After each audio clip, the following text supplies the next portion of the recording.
Good morning, guys. Thank you for joining. Truly appreciate the time and the effort that we all put into seeing that Nigeria becomes a better country. Nigeria is honestly going down the drain every day, and we cannot just keep quiet. We must speak to the ills and the destructions that is happening in our country. Today is May 27th, supposedly supposed to be Children's Day. I mean, growing up in Nigeria, I grew up in Nigeria. I mean, I served in a church, and I know that during Children's Day we have events and things to be done. As a matter of fact, schools will organize march, parade. Children and everybody will be there to come do a march.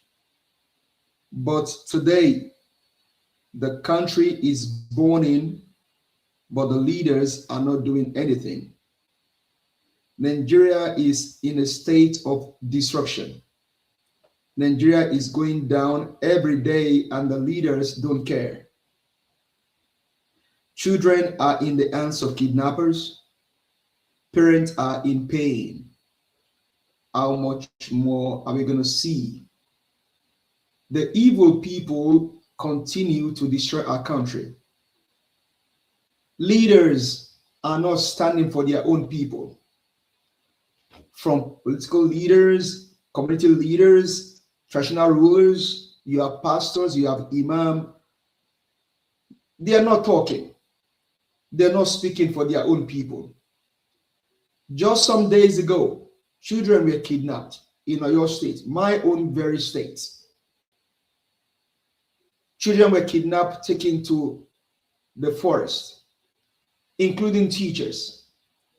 A teacher, Mr. Michael, was beheaded. And up until now, nothing is done.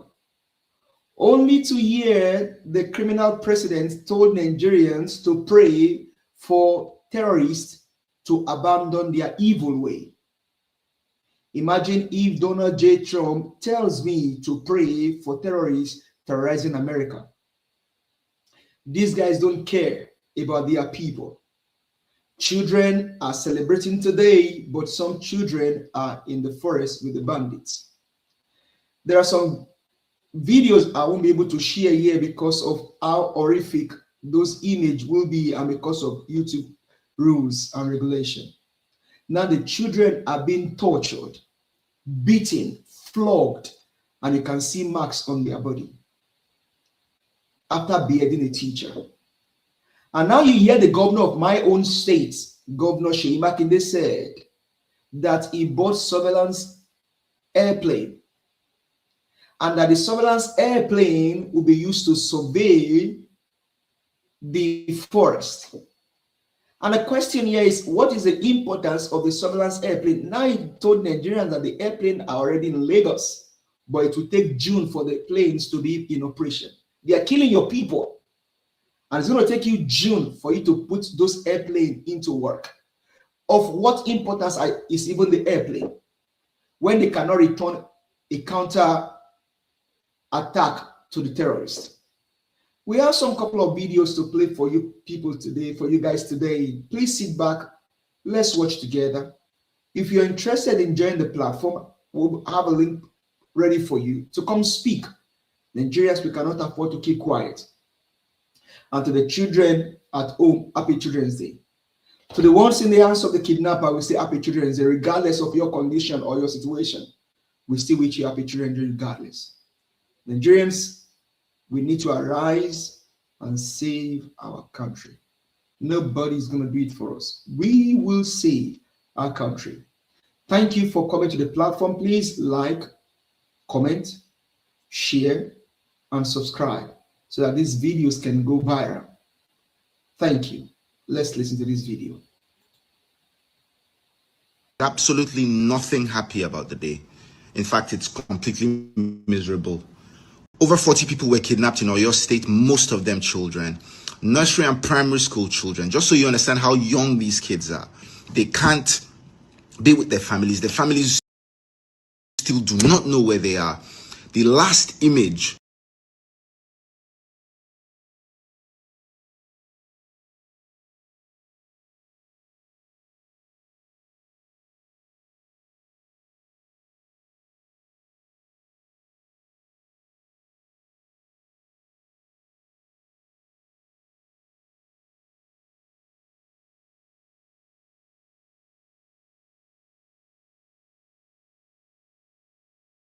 And last week Sunday wọ́n sọ fún wa wọ́n la máa gbàwé ọjọ́ mẹ́ta which started on Friday Saturday tó parí lónìí.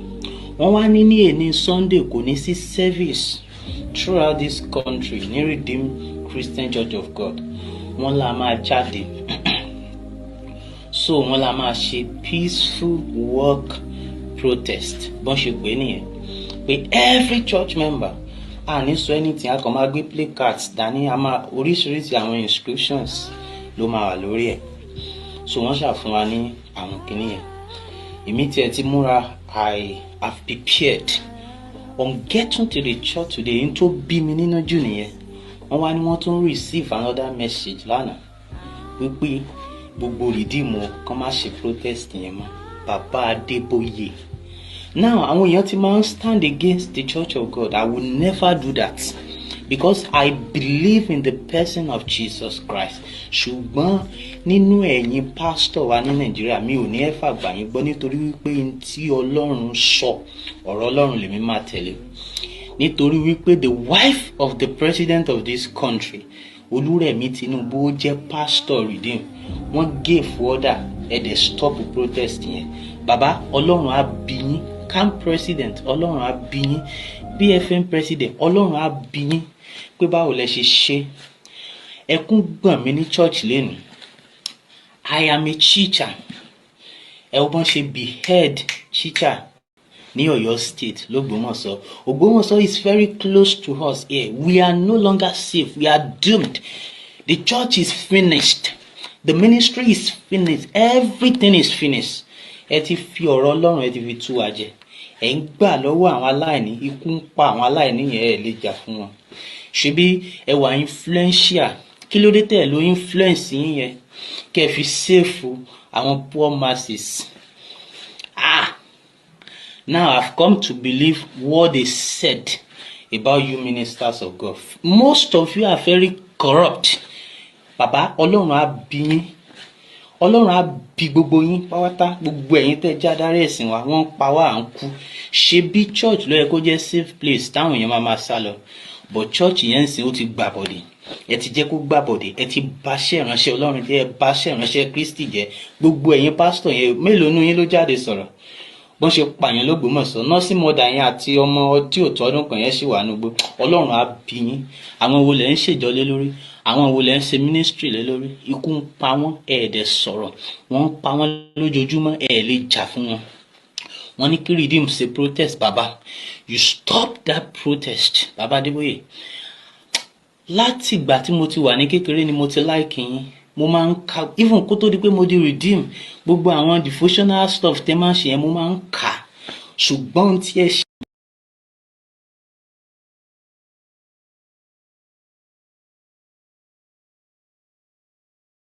the families have of them are of them being tortured, being flogged. It's Children's Day, but there's absolutely nothing happy about the day. In fact, it's completely miserable. Over 40 people were kidnapped in Oyo State, most of them children, nursery and primary school children. Just so you understand how young these kids are. They can't be with their families. Their families still do not know where they are. The last image that their families have of them are of them being tortured, being flogged. These guys have recorded themselves torturing these children. They recorded themselves beheading a teacher. Our government hasn't done anything. As usual, they'll make the announcement, yeah, they are making efforts. Oh, man. And you know, the most infuriating thing about this entire thing is, as all these things are happening, these guys are campaigning. These guys are campaigning to be re-elected, To be re-elected on what basis? To come back so that more people can be killed?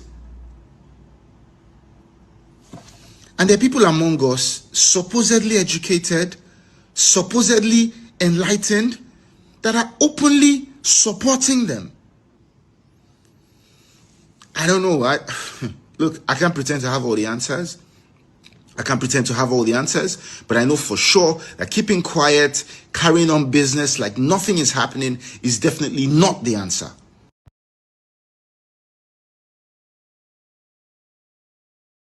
Talked about how the Nigerian government has no intention of ensuring security because of the way we've seen them over and over defending the terrorists, defending the bandits. But guess what, guys? It's been a week since about 50 people were abducted in Oyo State, in Orire community. Keep in mind, by the way, that there's a 2-year-old among the students, a toddler, a 2-year-old.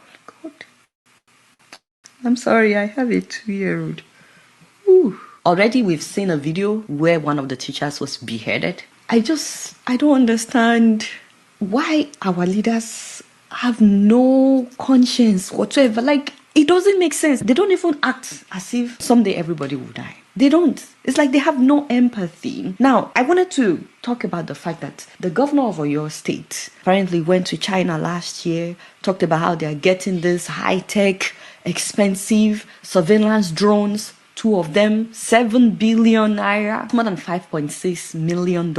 They said that they were getting this drone in order to ensure security, to ensure the safety of people in Oyo State. Guess what, guys? That was since last year. When these students were kidnapped, reporters were asking the governor, what about the drone that you promised? Since last year, we saw the video, we saw the picture, you were in China inspecting it. Do you know what the governor said? He said, well, as of right now, the drones have arrived in Nigeria, but that they are still being assembled and they will not finish assembling them till the end of June. I was like, come again. Like, hey, Jesus. What kind of drone are they assembling that they will not finish assembling until the end of June? Keep in mind, by the way, the governor already announced that the kind of drone that they bought is the Diamond D442 MNG model aircraft. And I googled it. I'm like, okay, how long does it take to assemble this aircraft? What I'm finding online is 2 to 3 weeks. This is not talking about the shipping time and all that. Even if they have to do other things to test it, to inspect it, and so on,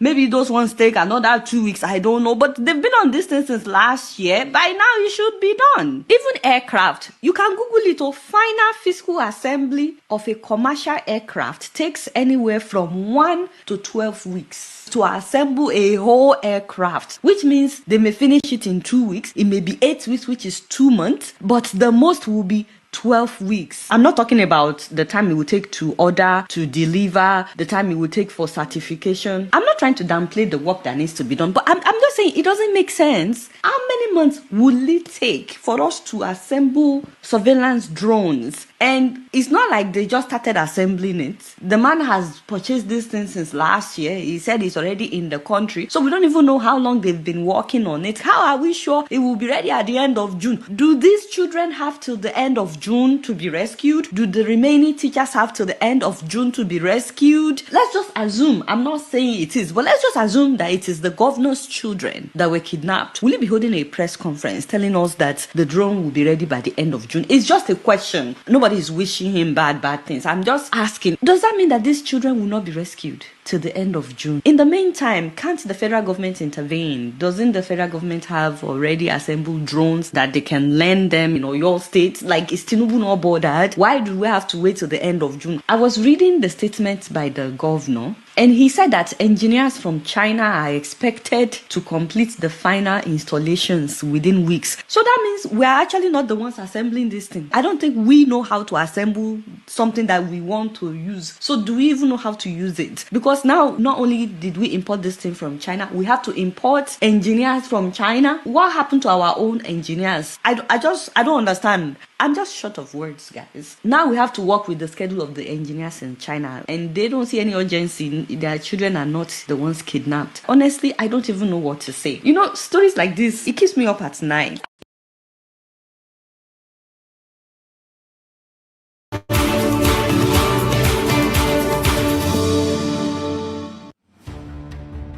We'll defeat the forces of evil. The president's message against insecurity for Eid al-Kabir. Chaos in the opposition as Amechi and Hayatuddin reject ADC presidential primaries results that set Atiku ahead. Another court ruling adds to the pushback on INEC's 2027 election timetable. And more good luck for Jonathan as he is cleared to contest for the 2027 presidential election, if he pleases. Dr. Kunle Fagbemi takes us beyond the headlines. Dele Oye digs into NNPC accusations that Dangote is attempting to build a monopoly. Warri Ward delineation is back on the front burner with Olorogun Okumagba. Rota Sudiri gives us details on turmoil within BP in the brief. In sports, Crystal Palace face Rayo Vallecano for the UEFA Conference League trophy tonight in Leipzig. Their fans were attacked.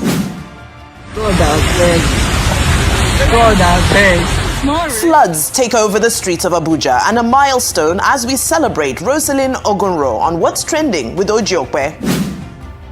And in world news, Trump's special cabinet meeting is moved because of the weather. We ask, what's on the agenda? I'll also bring the papers presenting top stories from home and abroad. All of this coming up with Ruben Abati, Vimbai Mutiniri Ekpeyong, Rufai Oseni, and Ojiokwe. This is The Morning Show. Welcome to the show, The Morning Show, here on the Rice News Channel. And happy Eid al-Kabir and happy Children's Day to all our viewers around the world. Now, the headlines this morning. President Bola Ahmed Tinubu has assured communities affected by insecurity that they are neither abandoned nor forgotten. The president gave the assurance in his Eid al-Kabir message to Nigerians, while acknowledging that terrorists and bandits still attack some communities, despite what he describes as the best efforts of security and intelligence agencies. This comes as the Defense Headquarters has announced the elimination of 317 terrorists and criminal elements across several operational theaters in the month of May. Wife of the President, Senator Oluremi Tinubu, also urged Nigerians to continue to pray for sustained peace, stability, and prosperity in the country. Well, now in politics, two presidential hopefuls in the African Democratic Congress, ADC, Chibuike Amechi and Mohamed Hayatuddin, have rejected the outcome of the party's presidential nomination results, alleging foul play. That was as former Vice President Atiku Abubakar maintained significant lead in the presidential primaries across the country with a wide margin. Amechi, a former Minister of Transportation, said on X, and I quote, following reports of widespread voter disenfranchisement in most parts of the country during the African Democratic Congress presidential primaries yesterday, I unequivocally reject the concocted results being announced. End of quote. While Hayatuddin also announced that he would not attend the official announcement of the ADC presidential primary results, citing concerns over alleged widespread electoral malpractice. A federal high court in Abuja has ordered the Independent National Electoral Commission (INEC) to amend its timetable for 2027 general elections to comply with the Electoral Act 2026. Justice James Omotosho, who delivered the judgment Tuesday, held that INEC cannot shorten mandatory timelines provided by law, although the timetable itself remained valid and legally issued. The judge, however, affirmed that INEC retains the constitutional power to issue and adjust election timetables, including schedules for party primaries and submission of membership registers, as long as they comply with the Constitution and the Electoral Act. Meanwhile, the electoral body has disowned membership figures of political parties released by the national chairman of the All Progressive Congress, APC, Nentawe Yawada, said the data did not emanate from the commission. Now still with INEC, a federal high court in Abuja has dismissed a suit seeking to bar former President Goodluck Jonathan from contesting the 2027 presidential election and future polls. Well, Justice Peter Lifu struck out the case filed by John Mary Chideobi, describing it as lacking merit and abuse of court process. The judge held that the plaintiff failed to prove any personal interest affected by Jonathan's possible candidacy and therefore lacked the legal standing to institute the suit. Reacting to the news, the Kabiru Turaki-led People's Democratic Party faction has welcomed the judgment of the Federal High Court. The party describes the ruling as consistent with the law and democratic principles, stressing that laws cannot be applied retroactively to deny any citizen the right to contest elections. Well, of course, happy holidays to all who are marking this occasion. Of course, Children's Day as well for the children in us, and of course for the children in Nigeria and across the world. Several stories today touching from security, which is on the front burner in the president's Eid al-Kabir message. So let me take it away. Let me take the first bite from that. I think it was appropriate that insecurity be at the front burner of the president's message this morning, and of course those messages that have also come from senior government officials, because we know that people numbering in their hundreds will not be able to mark it a special occasion. We know that even those who have traveled far and wide across the nation have done so with anxiety and apprehension as their concerns about the state of security on our roads. We know that flying has also become hugely unaffordable for the vast majority. However, there are some developments happening in a few places, and I think it's important to also balance that. As much as there is still anxiety around security all around the nation, there's some positive developments. I look at Oyo State, for example, where the Chief of Defense Staff has shared the information that they will be deploying some spy aircrafts and a special operations force in an attempt to rescue those that were abducted in Oyo. But the question still remains, with all of the rhetoric that we've heard around state policing and other infrastructure that is supposed to be instituted across the nation, especially in areas where we have parks. There were incidents in the Oyo National Park. There were incidents around forest and bush areas in all of the various states that link the middle belt to the southwest and the southern part of the nation. But what was done about it? So as much as we're hearing this very strong language and a commitment, bold commitment to tackle insecurity, there are also questions around all those propositions that were made that are still lingering and have not been followed up on. And that's what the nation continues to wait for, is action. This is also coming off of the backdrop of the CDS also releasing some figures, statistics as to the number of terrorists that were taken out, whether they be those that were arrested and those that were killed in the month of May. Although the numbers do slightly conflict with those coming from AFRICOM have reported that 175 IS fighters were killed in the month of May. The CDS is reporting 118. Be there a discrepancy, excuse me, I think it's important to note that there is progress and we are starting to see these terrorists being dealt with definitively. Rufai, let me just hand over to you so I can clear my throat. Then I'll pick it up. So sorry about that. So, I mean, a couple of things. President Tinubu, as he did say, he was going to fight security. Yes, we want him to say that. Good talk, good optics. But what's the reality on ground? Nothing. And I tell you why. If only 7% was spent to fund the total military budget, and it was only 7% of the disbursement of that military budget that was released, and the president's presidential fleet gets funded more often, then it speaks volumes of the kind of country and the priority where the country lies. You're seeing a lot of killings, thousands of people being killed every day. Look at the priority, funding presidential trips, budgets. But the core parts to protect the citizens of this country, the military, paltry forms of their budgets. You can go to Open Treasury and go to other government websites and see how much is even being deployed to funding the military.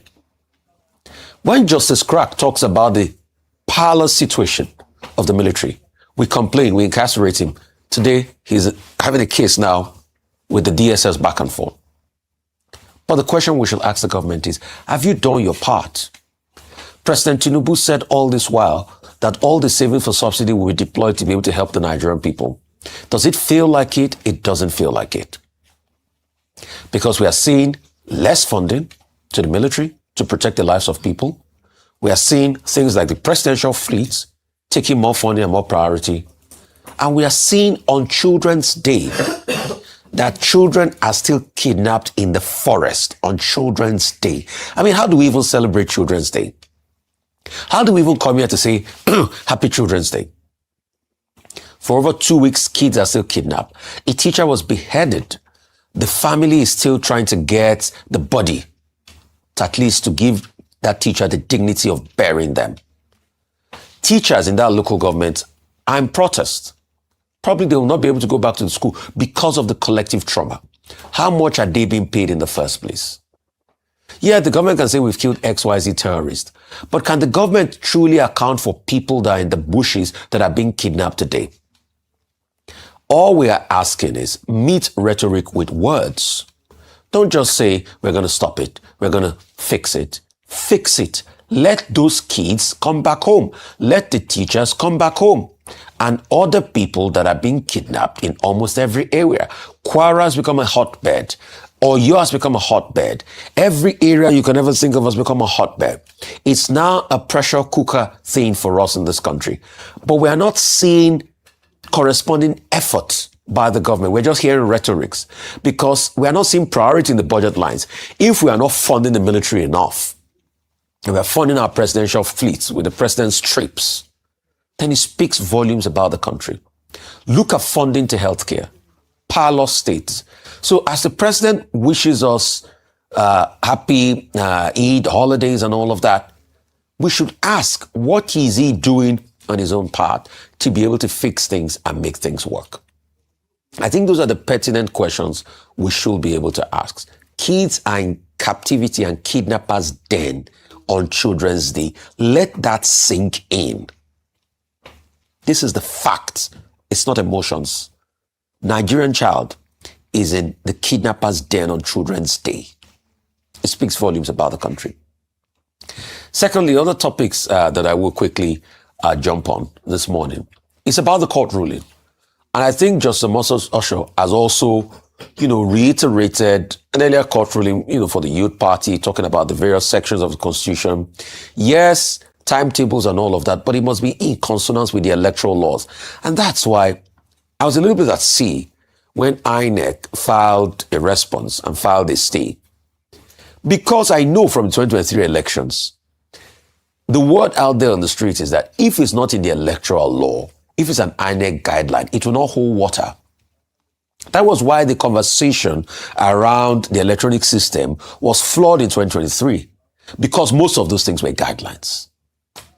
So all this judgment is now saying is that it must be in consonance with the law. I mean, the 90-day threshold and the likes, that's what Justice Motosha is saying.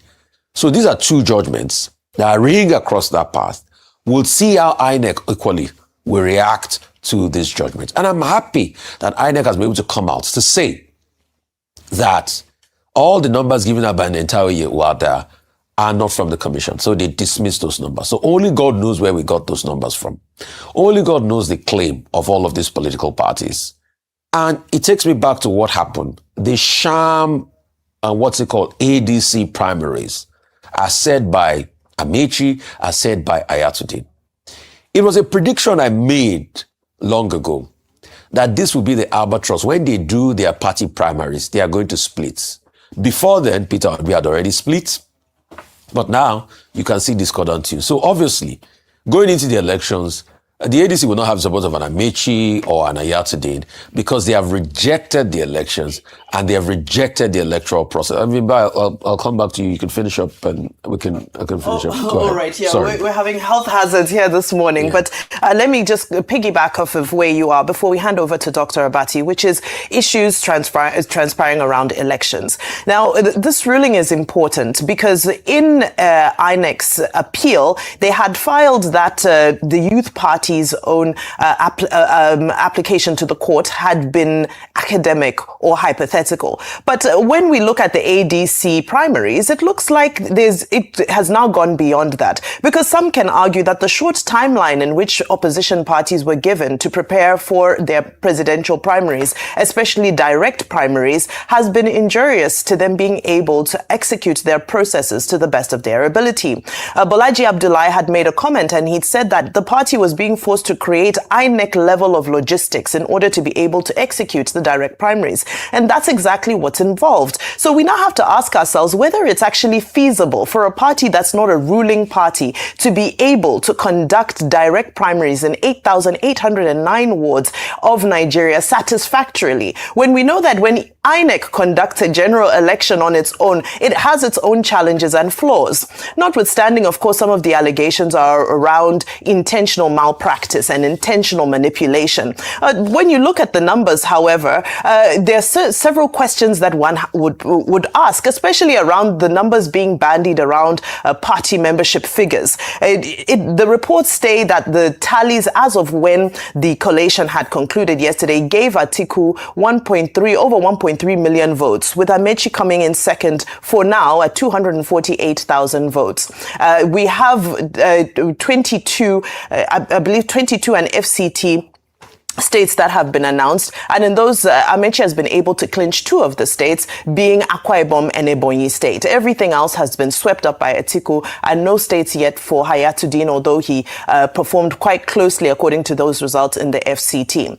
Well, we'll continue to keep tabs on it, but one thing is for sure, the huge discrepancy between the numbers polled by the ruling party in their primary and the ADC, and especially if you juxtapose it to what transpired in the 2023 election, where we know that it was a closer margin than that. I mean, in this primary, for example, you have Atiku being able to record about 177,000 votes in Adamawa State, whereas President Tinubu in his own primary is said to have tallied over 600,000 votes in the same Adamawa State that is Atiku's home state. Well, some might argue that ADC is a new party and the membership drive is not yet well entrenched and so forth, but it still goes back to the fact that the timetable is potentially injurious to opposition parties specifically because this is a huge effort that they need to put together in such a compressed timetable, which was further compressed by INEC's guidelines. I hand over to you, Dr. Abati. Okay, let me start with the ruling on the case of the legality of INEC's revised timetable and guidelines and regulations. Now, within a space of 6 days, May 20 and May 26, we had 2 courts of coordinate jurisdiction in the Abuja Judicial Division of the Federal High Court, looking at the same basic foundational issues of law. And both judges involved in the matter arriving at, slightly different conclusions. In the first case, we had Justice Mohammed G. Umar, who on 20th May delivered judgment in the matter involving the Youth Party versus INEC. On May 26, that is yesterday, we had Justice J.K. Omotosho, delivering judgment in another case, Social Democratic Party versus INEC. In both cases, the defendant is the same. Both cases were presented through originating summons. And both cases had more or less, the same issues, except with regard to Section 98, which deals with the campaign period, which was not presented before Justice Omotosho, but which Justice Umar addressed. Now, there are areas of convergence and divergence. With regard to Section 29, which is the 120-day rule, and with regard to Section 31 sub 1 of the Electoral Act 2026, which has to do with the 90-day rule, the 2 courts, the learned justices, submitted that 1, the law court or the INEC cannot vary the substantive law, which is what is in the Electoral Act and also what is in the Constitution. So on Section 29 and Section 31 sub 1, both, lordships, we seem to have agreed.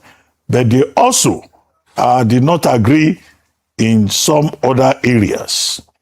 For example, what Justice Umar had to say with regard to sections 29, 82, and 84 sub 1 with regard to the powers of INEC to accept notice of primaries, to fix, supervise, attend primaries, and give rules and regulation.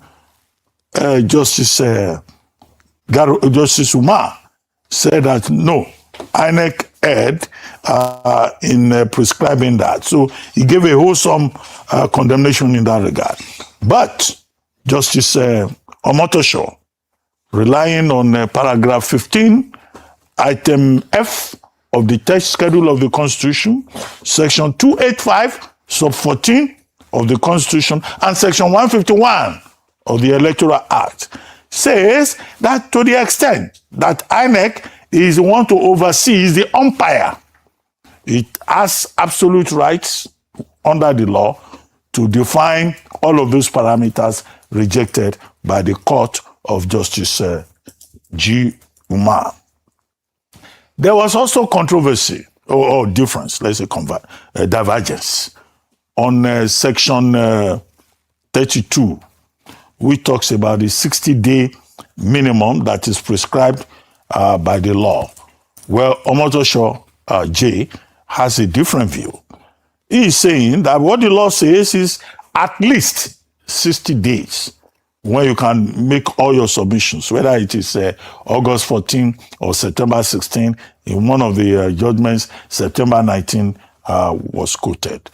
Now, there was also, no convergence here, there was also at issue section 98, which is about the campaign period, whether you must end your campaign period 48 hours before the election or, at any time thereafter. Now, what is the issue for judicial review?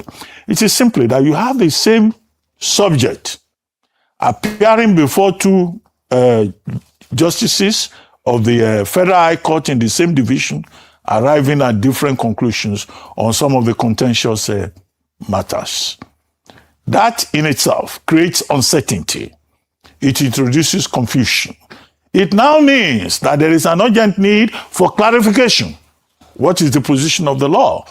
Because while Justice Umar offered a wholesome, dismissal of the legality of INEC making prescriptions, Justice Omotosho was measured and contextual, arriving at different conclusions, in those sections that I've outlined. So I think that the best thing now, the way forward, is for the Court of Appeal to intervene. And the Court of Appeal must do so expeditiously. As I said before, although the Court of Appeal, their lordships will be going on recess in July, the president of the Court of Appeal can institute a special panel, given the urgency of this matter. However, I've also read an opinion by Femi Falana SAN saying that the Nigerian Judicial Council should get into this matter because it looks like forum shopping. But the cases are, however, different. And that maybe Justice Omotosho, was he the one making that point or somebody else, should have waited. INEC having gone ahead to the Court of Appeal with regard to the Court of Justice Umar on May 30 and allow the Court of Appeal to pronounce before taking the other matter. But, that you can argue about. But the issue, of course, is that we have two similar cases. We have two similar decisions, different decisions. Similar in one regard, different in some other regards, as I've outlined, coming out of the court. And then in this case, I think it's the Court of Appeal that can give us clarity to help clear this confusion. Now, to the other matter involving President Goodluck Jonathan. At issue was section 137 sub 3 and two previous cases that have been determined at the Federal High Court and at the Court of Appeal. I think there was Solomon versus Jackson, Siriako Sunjoku versus Jonathan, Solomon versus Jonathan. And the Court of Justice Peter Lifo, again Federal High Court, Abuja Division, simply said this is a matter on which the Federal High Court and the Court of Appeal had already pronounced. And that, it's neither here nor there that President Jonathan, you now bring it and say he cannot contest, and that he can contest. That's the decision that was taken in that regard. And in any case, the man who brought the matter, that, he has no local standing, which is the basis upon which Chris Uche, SAN, had tried to withdraw the case. And the council to the AGF had also tried to withdraw the matter. And then, of course, Gideon 4, I think, John Mary, Gideon B, was fined, 20 million in this matter. However, that is law. However, politics. President Goodluck Jonathan has not said he's going to run. And we have said here that the decision is his to make. And it's not just a political decision. He will have to consult family. He will have to consult his political family. He will have to make preparations. And he has to confidently come out, if he so decides, to tell Nigerians that he will run. As for Idi Mubarak, all the people who spoke, from president to first lady to governors to party leaders, they all said the right things. But Baraka de Salah. Is there light at the end of the tunnel? Are we enjoying Eid Mubarak? Are people able to buy rams? Well, that's for you to decide on the basis of the sacrifice that you are making on the day of sacrifice.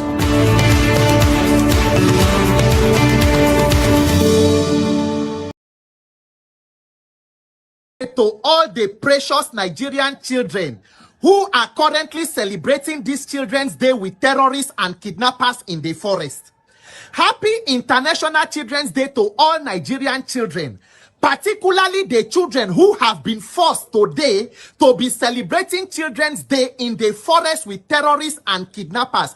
Innocent children whose only offense was dressing up in the morning to go to school to get education for a better life, but somehow have ended up in the hands of terrorists and kidnappers for days and counting. We must not forget you because you are innocent, you are precious, you are victims of a failed and dysfunctional government system. What a tragedy of a country. No matter how much they try to pretend like say they don't forget, they go about politics and how they go rig themselves back into power, we must continue to remind this failed government of Bola Ahmed Tinubu and the Affliction Progressive Congress for them to know that Nigerian children are currently in the forest with kidnappers, with terrorists, with nobody knowing the exact condition of those children, and allegations of torture and maltreatment of the children, and government is acting like say they don't forget, or maybe something they worry them. Nigerians, we must use the opportunity to continue to put a spotlight. These are children, so-called leaders of tomorrow. Chief Tinubu, under your administration, leaders of tomorrow, they with terrorists for bush. Nobody knows their condition. Wife or president know they talk. As a mother, as a first lady, as pastor, under una watch, today in Nigeria has more than 18 million out of school children. Let the world know that in spite of all that unfortunate statistics, going to school for Nigeria can become a death sentence. If it become avenue where they go kidnap you as a teacher, cut off your head on live video, and the full country go they move on. Children, among those children where they for bush for your state, there are 3-year-old, 5-year-old, and even 2-year-old children. So as we they do this Children's Day, so now them we go celebrate. Now them we go remember, because they have no business in the bush. Children's place is with their families and in the classroom, for them to learn, be developed and nurtured to become human beings to their societies. Nobody knows the condition those children dey. Chief Bola Ahmed Tinubu and Affliction Progressive Congress, if you know the job you are supposed to do to protect life and property, go and get people's children out. Ensure that you release people's children, may they come and conde with their family. This cannot be how a country should run. This is not a normal society where children will be kidnapped and held by terrorists, and the government will be moving ahead as though there are normal times in this country. This is a tragedy. Ori buruku lenshe. Oshilense Nigerian federal government. Nigerian Union of Teachers, I pour una spit. Shame on you, President of Nigerian Union of Teachers. May God forbid this set of mediocres, this set of clowns we call leaders in this country. Happy Children's Day to all the precious Nigerian children, particularly children who are currently spending Children's Day with terrorists in the forest, whether in Oyo, whether in Borno, or any other part of Nigeria. You have no business being there. May Nigerians get leadership that can protect protect children. Children, if we not fit protect adults, children, 2-year-old, they for forest on Children's Day. May God help Nigeria. And 7 teachers from Community High School in Ahoro, Esinle, Orire local government area of Oyo State has taken a more troubling turn, with reports that the kidnappers are now in direct negotiations with the Oyo State government over a ransom demand being kept on the wraps. The incident, which reportedly claimed the life of teacher Michael Oyedokun after he was beheaded by the abductors, has intensified pressure on both the state and federal governments to secure the safe return of the victims. Security agencies, including the police, military, and DSS, are said to be coordinating rescue efforts with helicopters and military jets now conducting surveillance operations over forests believed to be linked to the kidnappers. The attackers once again triggered national concerns over the worsening security situation across the country, particularly in rural communities. The factional PDP Board of Trustees, led by Senator Adolphus Wabara, and the party's interim National Working Committee, headed by Kabiru Turaki, are now calling for a complete overhaul of Nigeria's security architecture, while Yoruba Nation activist Sunday Igboho says he is awaiting federal approval to formally launch the Iru Ekun security network to help tackle kidnappings and violent crimes across the southwest. Well, joining us now for this conversation is the Oyo State Police PRO, DSP Ayalade Olayinka joins us. Thank you so much for being here. Thank you. All right. Can you give us an update? Where are we now? What's the latest? Has there been any headway? We do hear that the terrorists, as it were, because many are referring to them as terrorists, clearly have communicated with the state government. Well, just to come in here, guys. So it took these police people over weeks to come speak to Nigerians on this matter. You guys are evil. You guys are evil. Evil. You guys are evil. Evil people. Can you give us an update on what's really happening first? Oh, thank you for that. Boss, there have been progress made on the operational front, men are in the field together with other security agencies on daily basis, carrying out operations. Like 8 arrests have been made so far, and more arrests have also been made to those arrested in custody. And they, of course, are assisting in ensuring that the rescue operation ongoing in that area is successful. So the active investigation is on.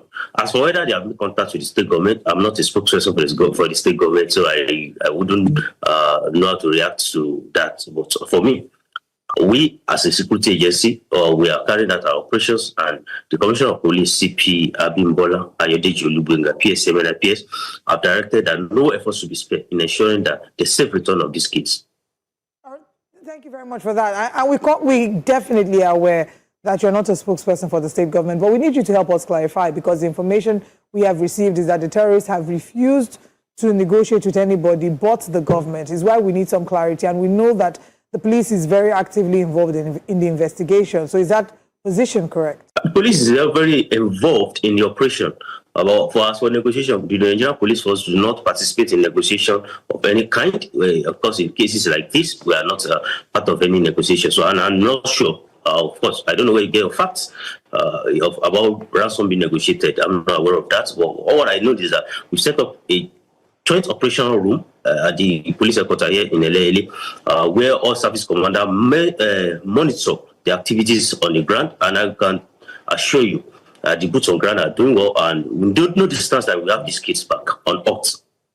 Now, DSP, you did say that on the operational side you're making progress, arrests have been made, but the parents of these loved ones are grieving. I mean, they've spent close to 2 weeks or even more in the den of these kidnappers. What sort of progress are you making that has not led to even the rescue of a single child or anyone that has been kidnapped? Nigerians will be wondering that's not progress. What they want is for these children to come back home. Thank you. Like the last time I was here, I told you that, of course, these kids are with them, and we are not looking at rescuing one, we are looking at rescuing all of them, and that is what we are going to do. We are working together with other security agencies and our local collaborators who have been assisting in ensuring that we have all these kids back. So efforts are ongoing. The very fact that we don't have them now does not mean in the next 2-3 minutes we don't have them. But I can assure you, efforts are being made. We are not spending any effort. We are doing everything possible to ensure they are safe return. So, and just, piggyback off the question that my colleague asked, why, I mean, as a parent, I imagine the sheer horror of knowing that every day they're waking up without any information about their children. So in terms of the efforts that are being made, is there a way in which this effort is being communicated to the parents so they do not feel like they're being left in the dark? Are there regular town halls, press conferences, or meetings had with these parents? If we reach out to any of these parents, will we hear that they are getting daily updates about what the police is doing to help them bring back their children? Oh, thank you for that. Yeah, of course, we are communicating with the parents. We are reaching out to even the teachers, the family of the teachers that were adopted. However, we will not communicate anything that we alarm. We will not communicate anything that will jeopardize their safety and where they are currently. So everything we are communicating, we are ensuring that we give them what they need, not what will not help them or assist them or jeopardize the activities men are carrying on in the right there in the bush. Okay, DSP Oloyinka, recently, members of the press were able to speak to families of the late mathematics teacher, Mr. Michael Oyedepo. I just want us to watch this, and then we'll try to look into our next question, and hopefully you'd give us answers as well.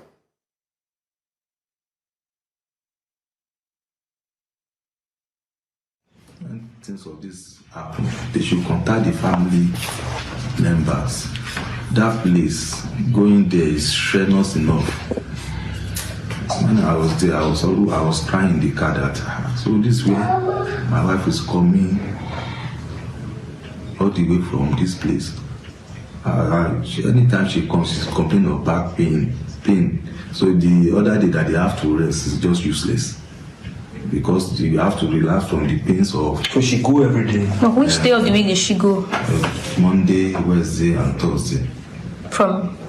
Ibomosho here. Yeah. She happens every day. On those days.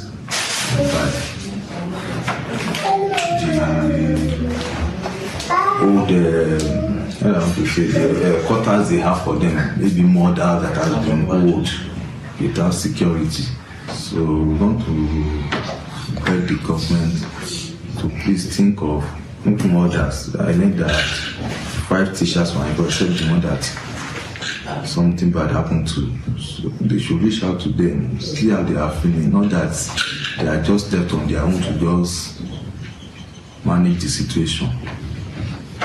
Even some that are men now, maybe they are the breadwinner of their family, they don't care what happens to them, which is not good. It's not good on the part of the government. Maybe they concentrate on those that are this family of the children, but I'm not sure, sir, because at least we are on social media, we are watching news, we don't see anything like that. Okay, DSP, we're told that's the brother of the late mathematics teacher, as rightly said, and he's alleging clearly that the government has reached out to maybe some parents of the children, but when it comes to the teachers, they haven't heard from them. Can you confirm to us this morning that the teachers, their family members, the teachers who have been kidnapped, their family members have been reached out to? And secondly, at what level? Is it just the state level, or are we also seeing the federal level reaching out to these ones? Because we did see the IG of police, he was there, but can you confirm to us these questions? Like you rightly said, the Inspector General of Police was there the following day, the incident happened. On the same day the incident happened, the Commissioner of Police was there together with the leader of other sister security agencies, federal agencies. The Commissioner of Education in Oyo State was there. The representatives of the government have been on ground.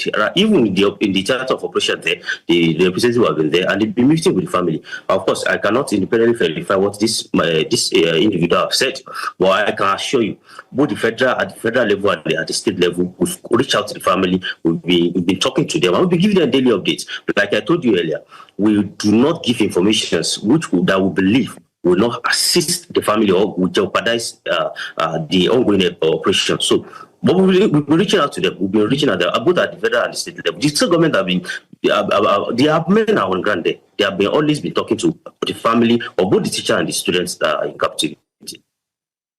Okay, just to mention, to get some clarity, you said when you were responding to the first question, giving us updates, that some arrests have been made. Would you want to maybe expand further on that? Yes, we have it suspects in custody, and more arrests have been made. Of course, we are working on the information they are providing to ensure that these kids are rescued on us. For us, it's an ongoing investigation, so I won't want to preempt anything. It's an ongoing investigation. It's an active operation. We've been doing everything possible together with our collaborators at the sister security agencies, the Army, DSS, local vigilante, and everyone. All hands are on deck to ensure that these kids are rescued. Those who perpetrated disaster, they are arrested and prosecuted. Okay, and now I think the next layer of concern the Nigerians have is that oftentimes we find that these attacks happen and we're being proactive. We've had Chibok, Kankara, Kuriga. We're being reactive rather. We have Chibok, we've had Kankara, we've had Kuriga, we've had Dapchi. These incidents, are they not showing that maybe we're still lacking a functional school protection system? And are there efforts for us to ensure that we're being proactive to prevent these things from happening, as opposed to then looking for how to fix it when it's happened? Prior to this time, the Nigerian Police Force had launched a safe school protection initiative, and that has been very active. However, the fact that this happened does not mean there have not been proactive efforts being made to ensure that incidents like this do not occur.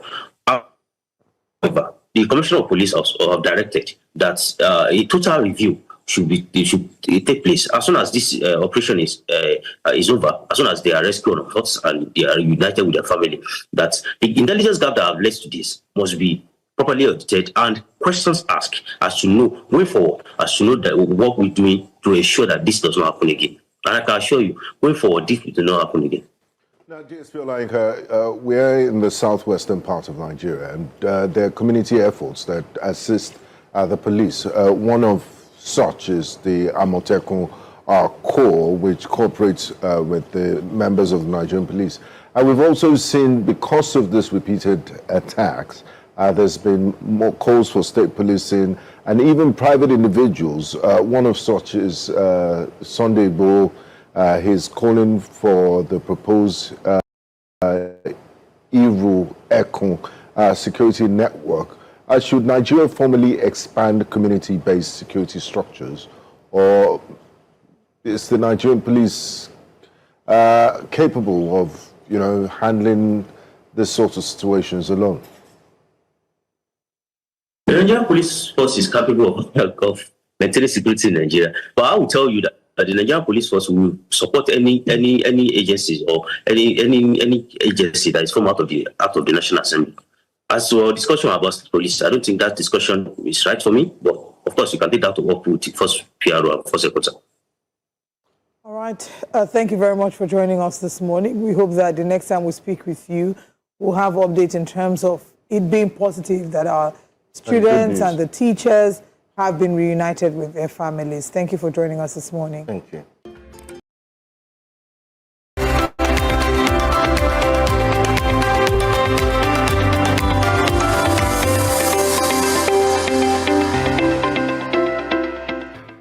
Good morning, viewers from across the globe. Today is May 27th, and it's Children's Day. The National Theatre has announced in a historic first that they will host Africa's largest children's production.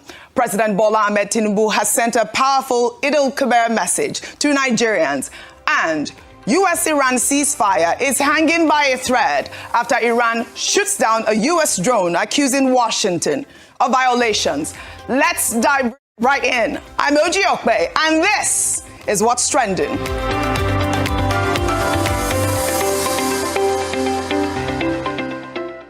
Now, before we dive in, let's see what you're talking about this morning.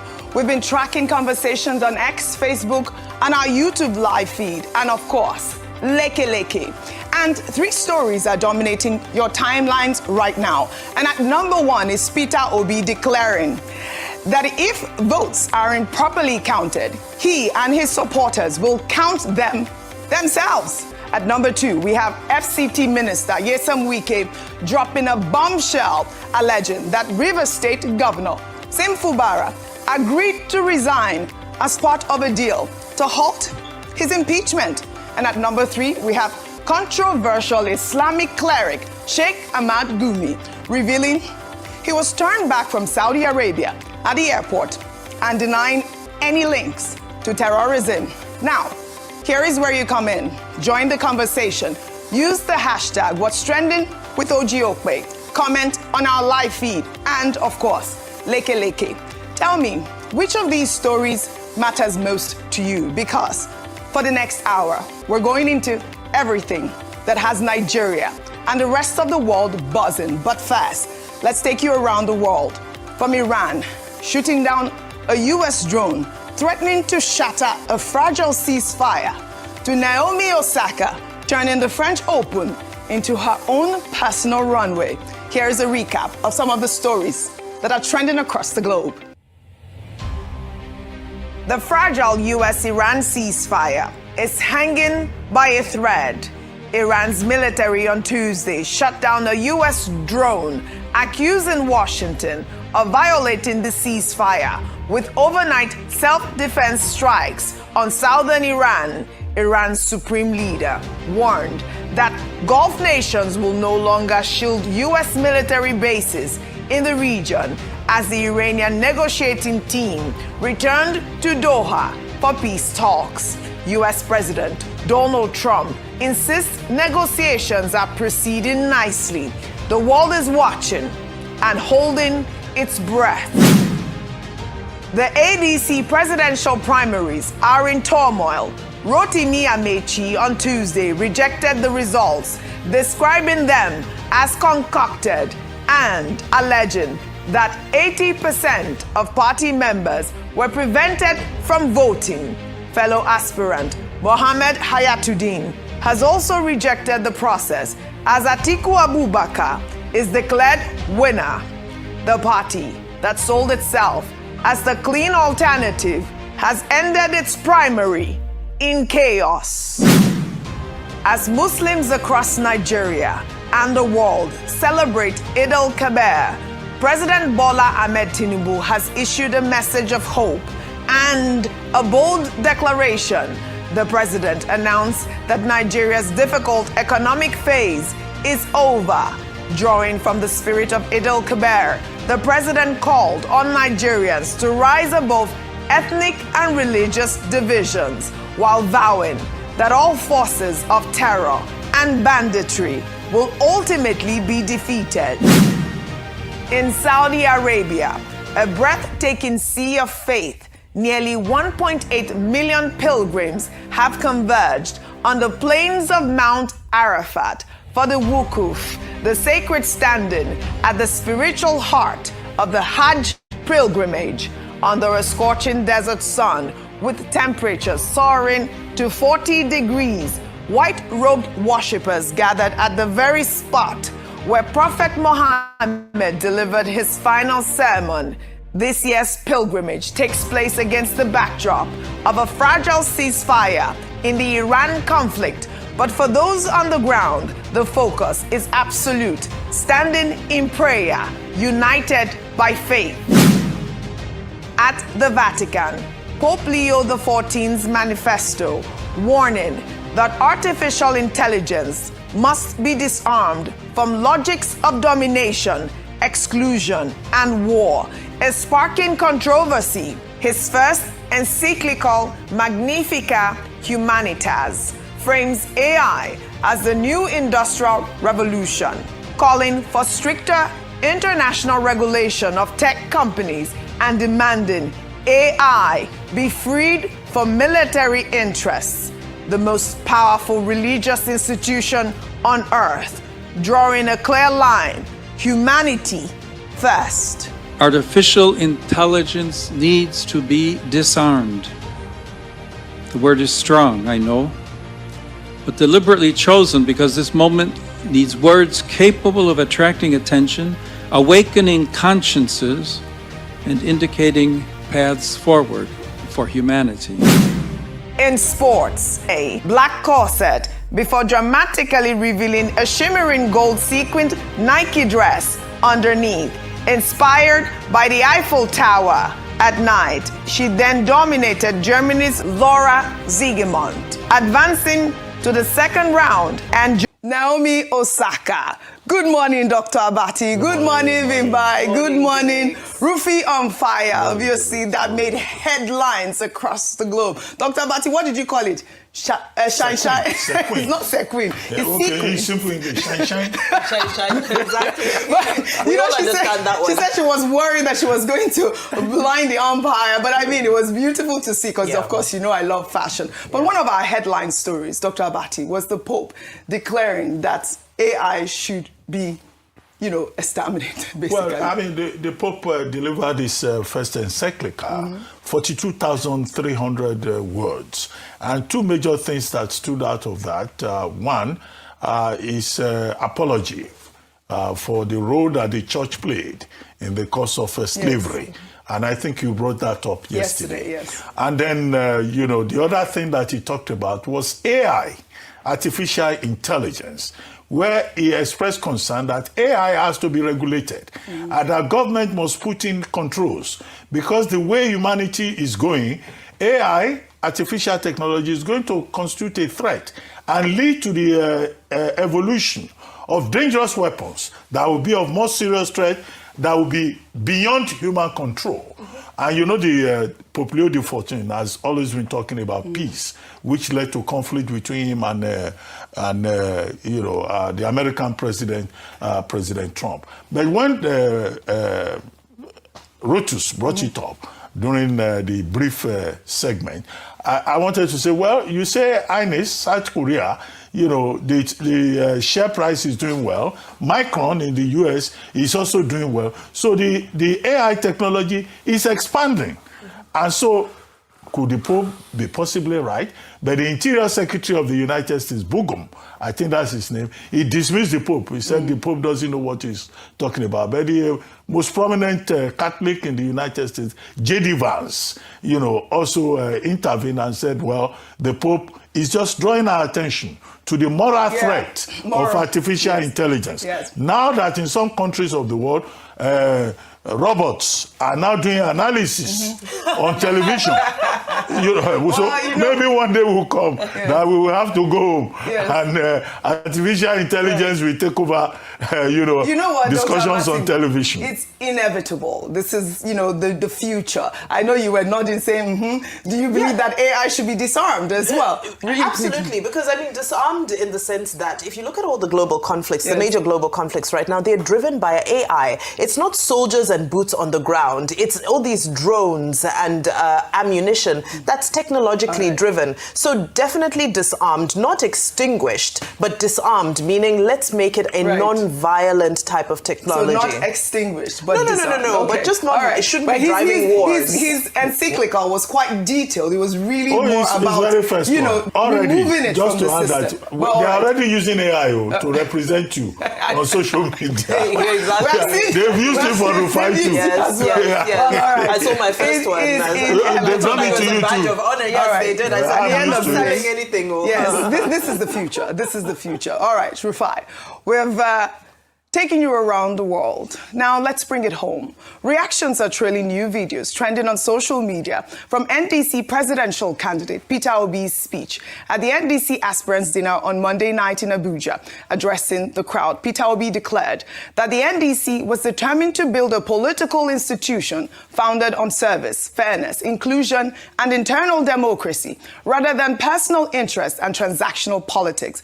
But it is his bold warning on electoral integrity that is setting social media on fire, with Peter Obi imploring the public not to be afraid of any party rigging elections, stating that if votes aren't properly accounted for, they will personally step in to count the votes themselves. Let's take a look. For those who want to rule Nigeria for the next 4 years, they must give us reason to vote for them. It's no longer going to be. Don't be determined about their threat. The election. This time, our vote will count. Our vote will count. If it doesn't count, those who refuse to count it will count it.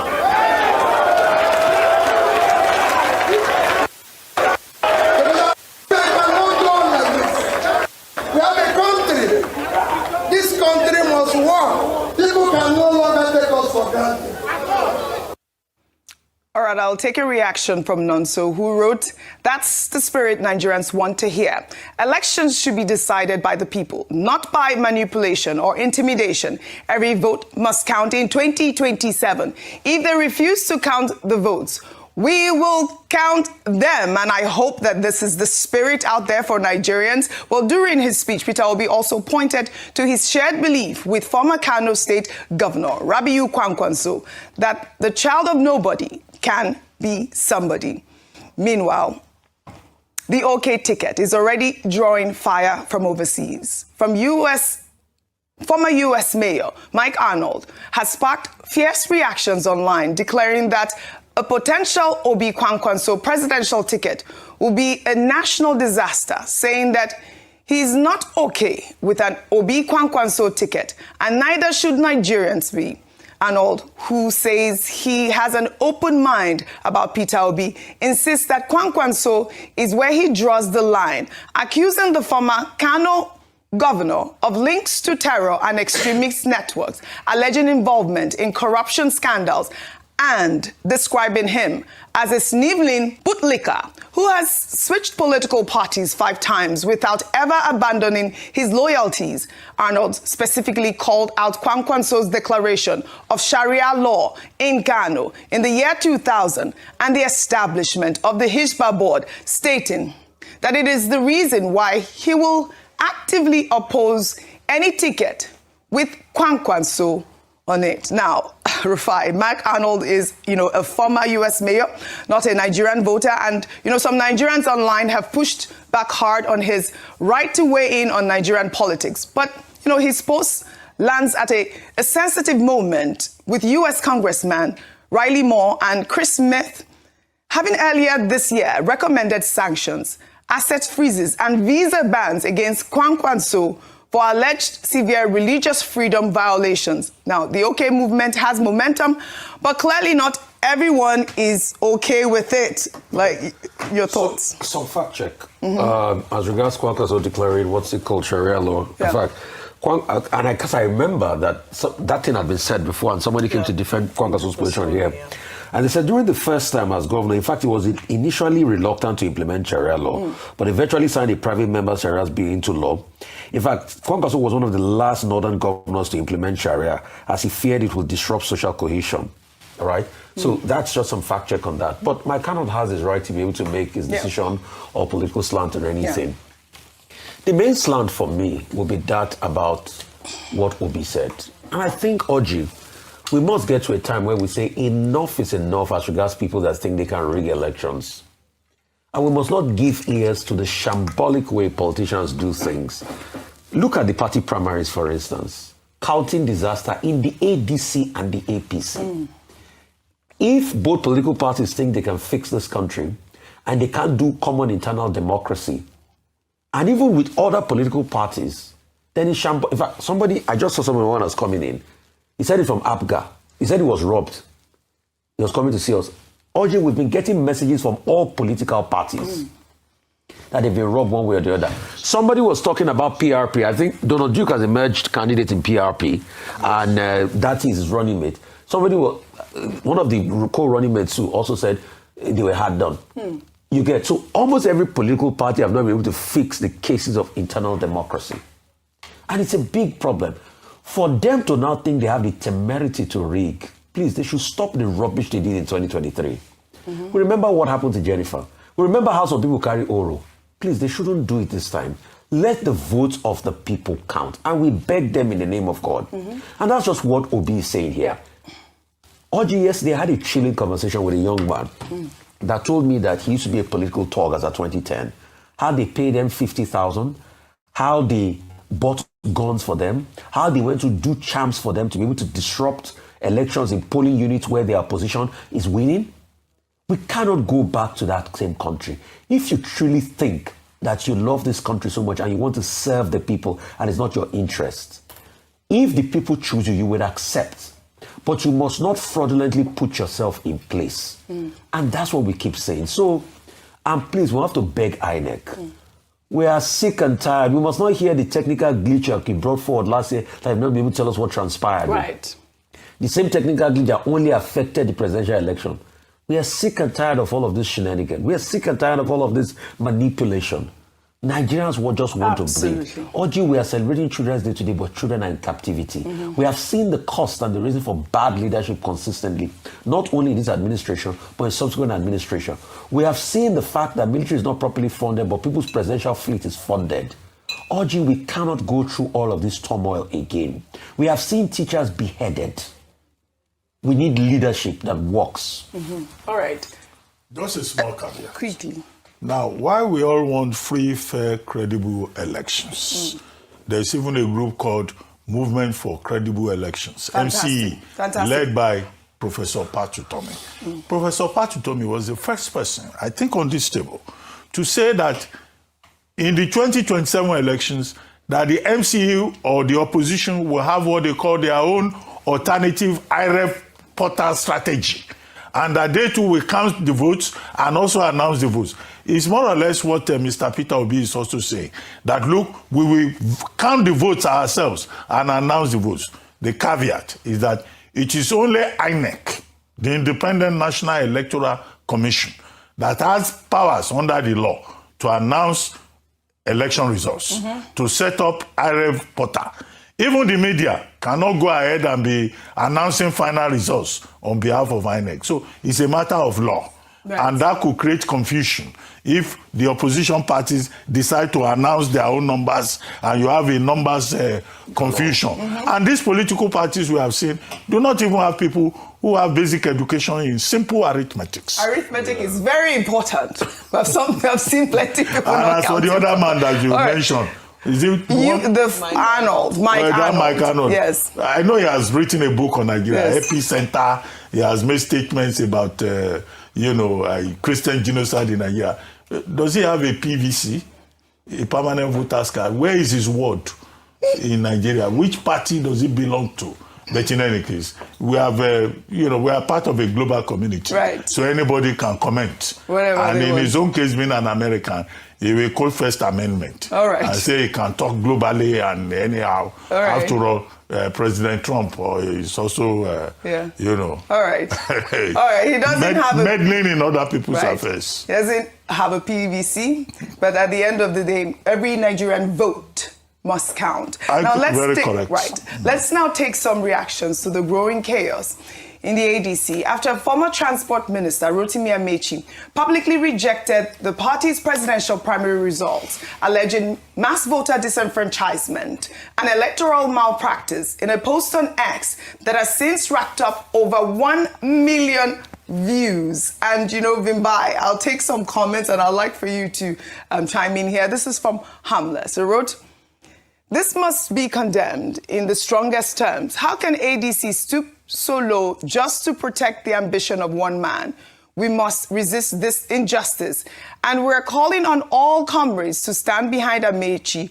Justice for Amechi." Another ex-user wrote, "The only time people start caring about Nigeria is during this period When they are being robbed by their own colleagues, they demand credible outcomes from a flawed system, but only during elections. You can't rig a broken system and expect a credible result. Finally, Lekon wrote, Mr. Rotimi, with due respect, you do not have the political clout to defeat Atiku in an election like this, even if the ADC gives you the presidential ticket. I doubt you'll have the political stamina and nationwide recognition that Atiku possesses to defeat Tinubu in the general election.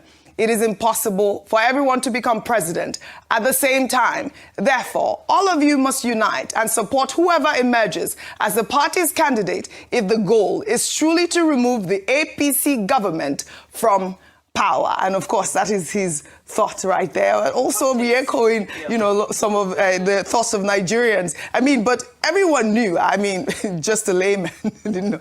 Everyone knew that this is Atiku's party at this point, ADC, really. And the comments there about uniting and not having the ADC go into chaos. I mean, we only have a few credible opposition now, if there are your thoughts. You know, when I read what's happening with the ADC, my mind first goes back to the Ibadan Declaration, when we had this huge moment where all the opposition leaders came together and said, oh, we'll field one candidate and we'll work together and so forth.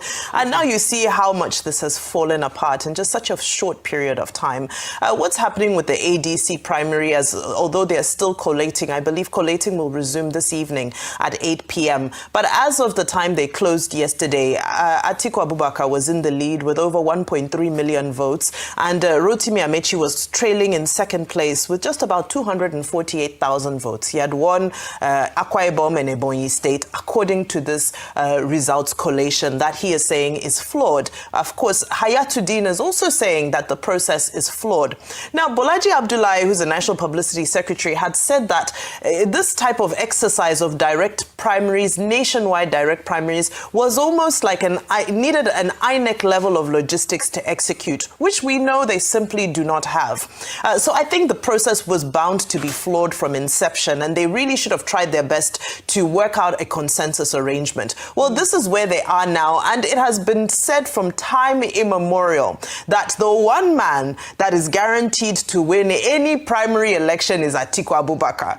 Different personalities have said the man knows how to win primaries, whether it's indirect, whether it's direct, that's his forte. And then he done an interview here on Arise with Charles Aniogolu on Primetime, saying that this is his last attempt at the presidency. And we'd said to ourselves after that interview that he's going to make sure he gets that ticket. And remember the way, almost derogatory way he had spoken about some of his colleagues within the ADC. That's before Kwankwaso left the ADC. His body language was always that of a man who, no matter what, was going to ensure he gets the ticket. Now, many people might underestimate Rotimi Amechi, but his claim to fame, beyond being a governor, a former speaker, a former minister, is also that he really did play a central role in the election, both election campaigns for Buhari as the DG of the campaign. Not only that, but in the primary election in the APC, where President Tinubu emerged as the front runner and eventually became president, Rotimi Amechi came second.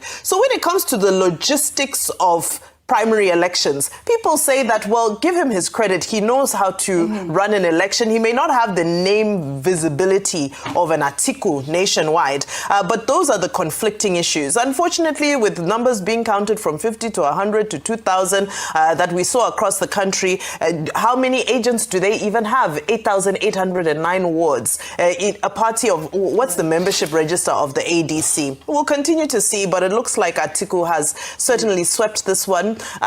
But he shouldn't lament. It's his birthday today, so I hope he enjoys his birthday. Rotimi Amechi's birthday, nevertheless, and he shouldn't let this bring him down. I checked his age when he said he was the youngest candidate. I didn't know he was 60. So he still has a few more runs ahead for him. Fantastic. Well, okay. Happy birthday to Rotimi Amechi. Well, all right. And there is more on politics with a shocking new revelation from FCT Minister Nyesom Wike, alleging that a secret political pact brokered by President Bola Ahmed Tinubu underpinned the entire River State drama, with Governor Sim Fubara agreeing to abandon his second-term ambition in exchange for impeachment proceedings against him being dropped Wike made these comments after inspecting infrastructure projects in Abuja on Monday, days after Fubara said he was leaving the race in the interest of peace and stability. Do we have that video? All right, we don't have that video. But, you know, he was inspecting some road projects and he dropped this bombshell. With Fubara now out of the race, House of Representatives member Kingsley Chinda has emerged as the APC candidate for Rivers State. The message from Abuja is clear. In Rivers State, politics is the power brokers, not the ballot box, who decide who governs. And Nigerians are watching and asking, is this democracy?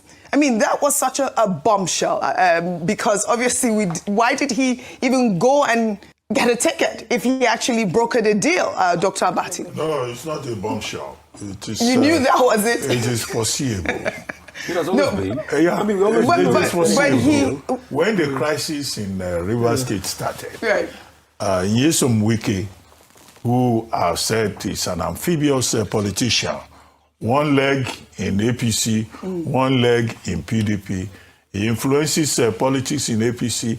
He determines what happens in the PDP. He had made it clear that whoever he does not anoint cannot become governor of Rivers State. And he made it clear that Fubara, having the temerity to challenge him, he as the godfather of Rivers State politics, sitting in Abuja and controlling what happens from Obiakpo to the last local government in Rivers State, that anybody that does not listen to him will pay for it. And that's exactly what has happened in the case of Fubara. Fubara had the support of the people. All those people pushing him at that time, telling him, challenge the godfather. Where are they today? All those walking stick Please name them. I know you have some names. No, I don't want to embarrass. Some names. I don't want to embarrass. But he actually went for the primaries, Dr. Well, we saw the videos. They didn't pass the clearance. Why did he go? That's the question. They didn't clear him. If there was a deal that was brokered for him to step down. Should there even be a situation? Should we even listen to the Okay, video? if you have it. Can we play? Because we want to hear.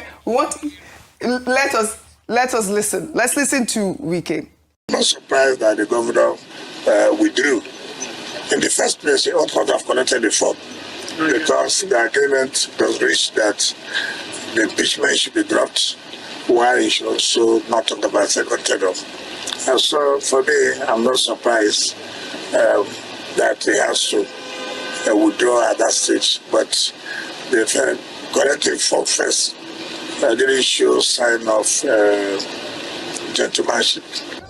So, Dr. Bati heard it from the man himself. He should not have collected the form in the first place. It's still the same thing. Yes. We have a democratic so-called system where, one person, you said the power brokers in Rivers. No, there's only one power broker in Rivers State, and that's Emperor Nyesom Wike. All right. He's the one who said it with his own mouth that we have told him he will not run. All right. So Fubara, maybe he was hoping against hope. Maybe he thought those elders would back him up. Maybe the people will be behind him. Okay, if they didn't give him the ticket in APC, why has it not before now, or even now that we have issues with the powers of INEC in the courts, why will he not go to another party? In fact, I suspect that agreement will be, in fact, if we see you anywhere, joining any political party, you will be dealt with.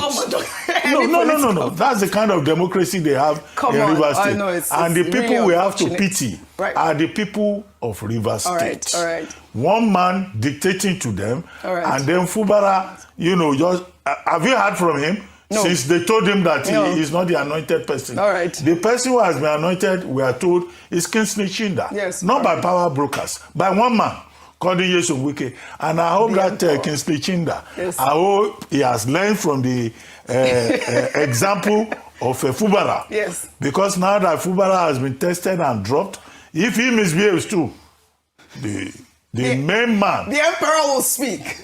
The emperor will teach him some lessons about power. The emperor is here. So we hope one day will come in Rivers State when the people of Rivers State will regain their voice. Okay, Dr. And they will be able to make informed choice without anybody dictating to them. Is it possible? Well, all right. We'll turn our attention now to controversial Islamic cleric Sheikh Ahmad Gumi, who is back in the headlines. Gumi has denied allegations linking him to insecurity in Nigeria, insisting his engagements with armed groups were aimed solely at finding peaceful solutions after being turned back from Saudi Arabia during his latest attempt to perform the Hajj pilgrimage despite holding a valid visa.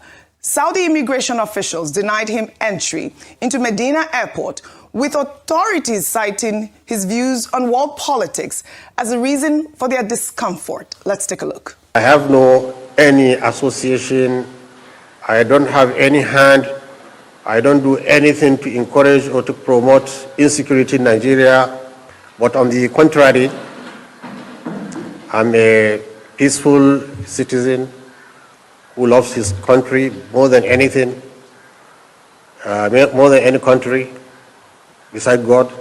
And I want peace and tranquility and progress to this nation. And that's why I felt it's a duty for me to take along with me the government to go and see these people that are causing insecurity and listen to their grievances. After listening to their grievances, up to today, I have not seen one step taken towards alleviating the grievances except the kinetic approach. These people said they are ready to put down their weapons. You've seen, I'm in front of some of you. I made them to swear with God that they will not steal, they will not do this, they will put down their arms, and they did.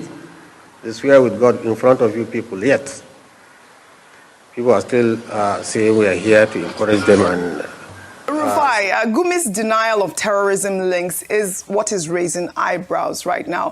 Gumi has long called for amnesty for bandits and their families, consistently arguing that dialogue, not force, can defeat terrorism. The question Nigerians are asking, where does advocacy end and association begin? Should I take a reaction before I come to you? This is from Bashir, who wrote, I have an unpopular opinion that Gumi definitely has no ties to bandits or banditry. Neither does he sympathize with them. If you listen carefully to his actual words, it concludes with emphasis on protecting lives. This is a former soldier turned cleric. What is he to gain through insecurity? His tone may be off at times, but that's a different conversation. To balance this tweet, Osana wrote, people suspect you have ties to them because you constantly say things that encourage them to keep doing what they are doing. If you had been preaching the truth of the Quran to them and publicly condemning what they are doing as much as you blame the government for its part, maybe they would have listened and stopped their acts long ago. Your thoughts? Okay. As regards Sheikh Gumi, isn't it interesting in saying this? I remember, not on this table particularly, maybe in our former studio, I've had an exchange with him, and I remember that they had to remind Sheikh Gumi when he was saying all those things he was saying in support of terrorists, that he should remember he's a former captain in the military. And apart from that, he's a medical doctor. He's a physician. He treated, yes, if my memory serves me right, battle-injured soldiers. And I'm sure he will have seen our troops being killed. And what did he see in their eyes when they died? What did he see in the rise of people like General Uba when he was killed, when this country let him down?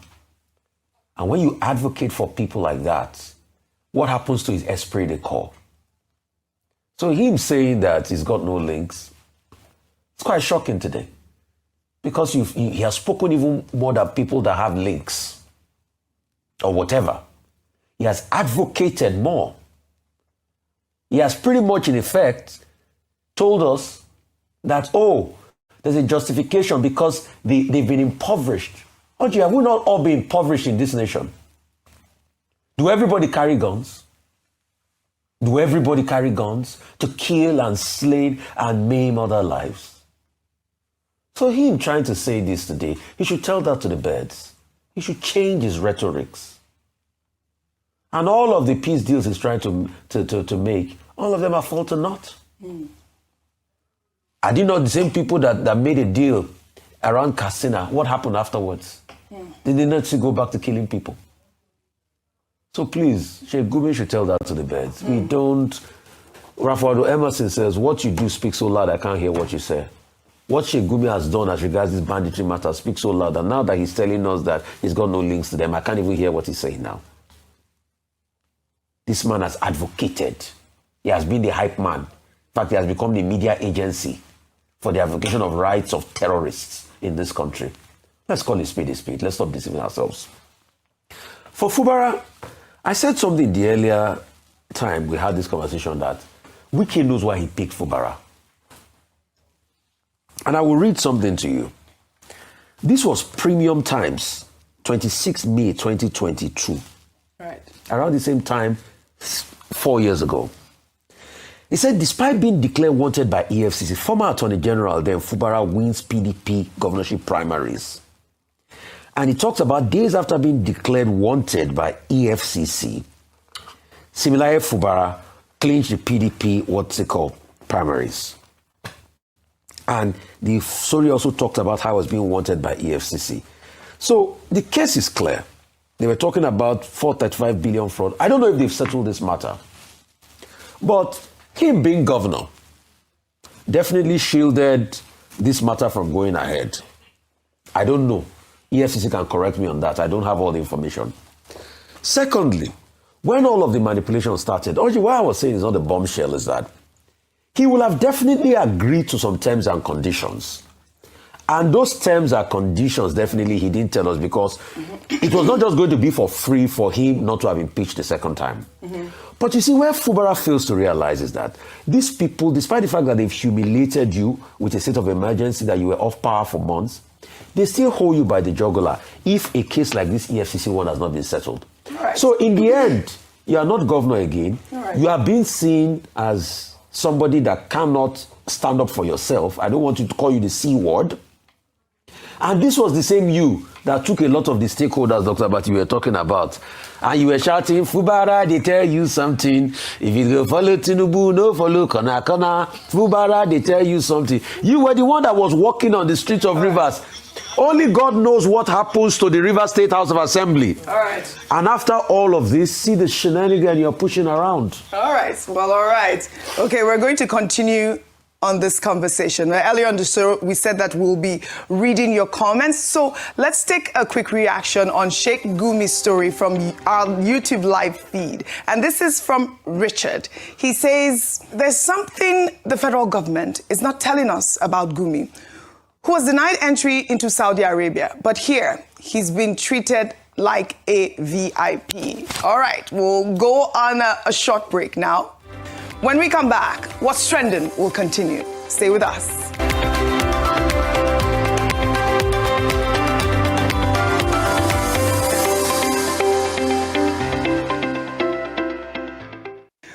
Welcome back to What's Trending. We've been reading your comments during the break, and you have a lot to say about our stories. Now, we'll take a reaction from Ocholi on Leke Leke. He's commenting on the crisis in the ADC.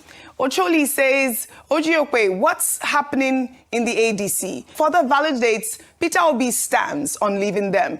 It's quite unfortunate that money rules Nigeria's politics, especially party primaries.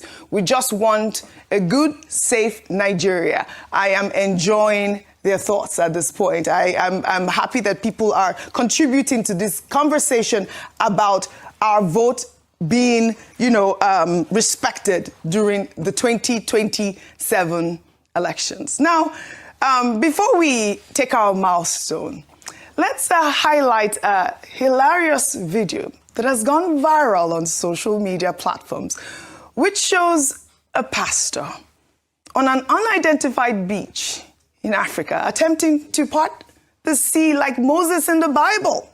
In the video, which surfaced on Monday, the pastor is seen walking towards powerful waves in an attempt to alter the direction of the water. But things didn't go as planned. Let's take a look.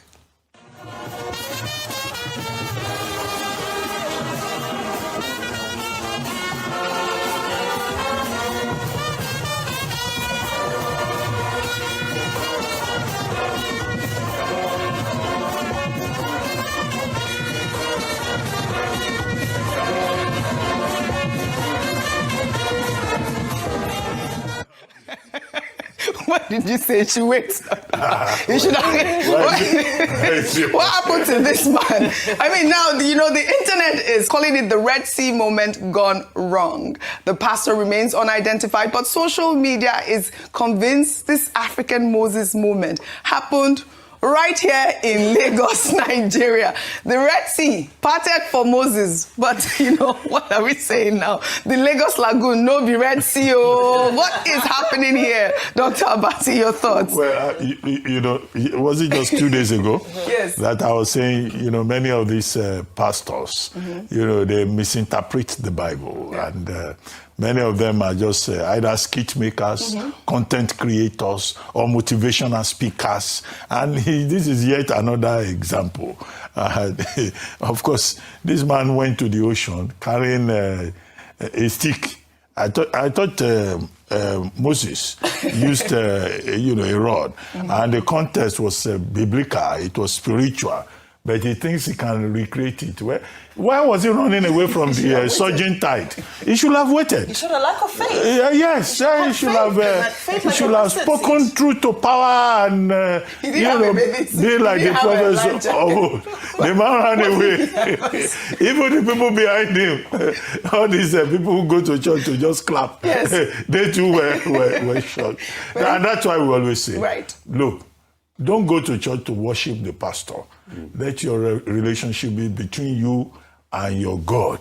And you use your common sense, not pastor that is doing business with anointed mommy, anointed children, anointed family. Buyer beware. That is the caveat emptor. And you can read the Bible yourself too and try to make sense out of it. But he is lucky, which is small band of miracle seekers that the ocean didn't sweep them away.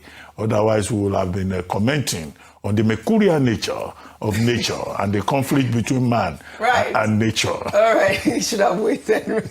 Sorry, you're not our pastor. Oh, you're a pastor. No, I'm certainly not a pastor. But I mean, I'm somebody who loves the Bible. I love Christ, and I love his faith. I love his demonstration of faith. And next time, I want him to see it through to the end. Stand with your faith to the last one. Do not be fair. Do not be tested by the waters. It's a day of spirituality, and all the leaders have been saying Nigerians should be willing to make sacrifice. But the sacrifice does not mean people should go and commit suicide. No, go and commit suicide. Absolutely. Well said. Well said. Now under a milestone. History is being made in North London today, May 27th, as Labour Councillor Rosalind Ogunro will take the chain of office as Mayor of Islington, becoming the first Nigerian-born woman to hold the position.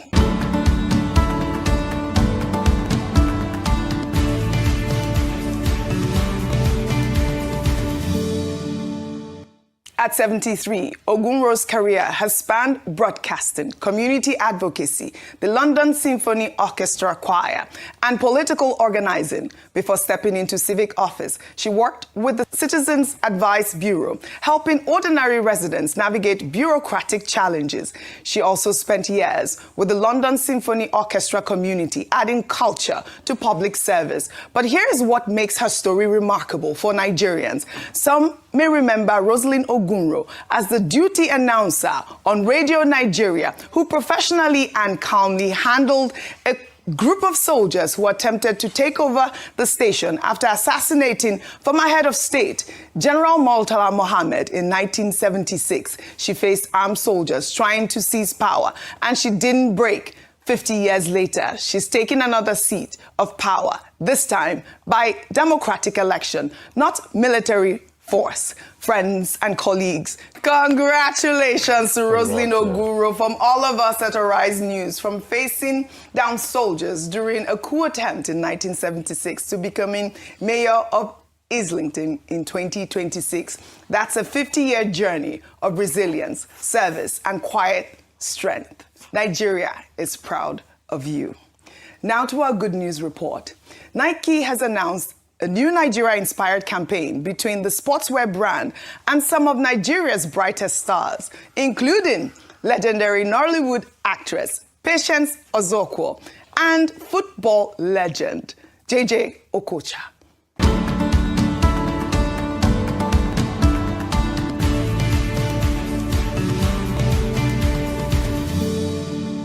The campaign was unveiled on Tuesday in collaboration with the British-Nigerian artist Olaolu Sloan as part of Nike's Homecoming and the X2 2026 collaboration. The new line celebrates Nigerian football, fashion, and creativity inspired by the Nigerian Super Eagles. These pictures have been buzzing online with fans celebrating this unique fusion of sport, the arts, and quintessential Nigerian culture.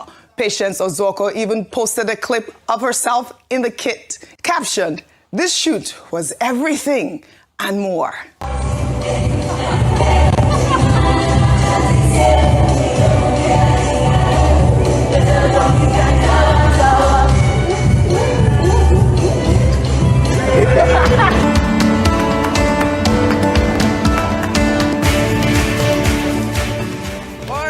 Mama G, finally, she's my woman. I love this woman. Of course, and all our legends. I've been looking at social media. I've been seeing the pictures. Our superstars should be celebrated this way. Congratulations to all our stars. We'll take our final story now under entertainment. Grammy-winning South African star Tyler just scored 2 new awards for Best Afrobeats Artist and Social Song of the Year at the 52nd American Music Awards on Tuesday. The ceremony took place in Las Vegas, with the awards being decided by the public based on music sales, streaming numbers, and social activity. To date, Tyler's award-winning song, Chanel, has over 354 million streams on Spotify.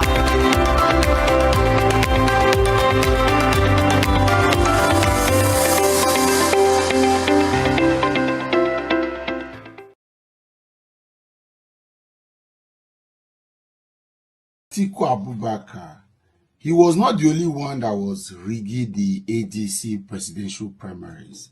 The video you are about to see now happened at the LML local government area of Rivers State. And it's supposed to be a stronghold of Rotimi Chibuike Amici, former Minister of Transport, former Governor of Rivers State. And the county here was also very, very fun. You know, I'm going to say something at the end of this video, right? And I want you to stay back to listen, because a lot of persons are laughing it out. Others are saying it doesn't matter. Others are bashing other candidates or other aspirants. Whatever it is, it seems to don't understand the consequences of party primaries like this. I'm going to take our time to bring it to light, just if you're able to wait till after watching this video. LML local government area of Rivers State, a stronghold of Chibuike Amici. Let's watch. 108, 109, 110, 111, 112, 113, 114, 120, 121, 122, 123, 124, 125, 126, 127, 128, 129, 130, 140, 150, 160, 161, 62, 63, 170, 171, 172, 174, 175, 176, 178, 90, 191, 192, 193, 194, 195, 196, 197, 200,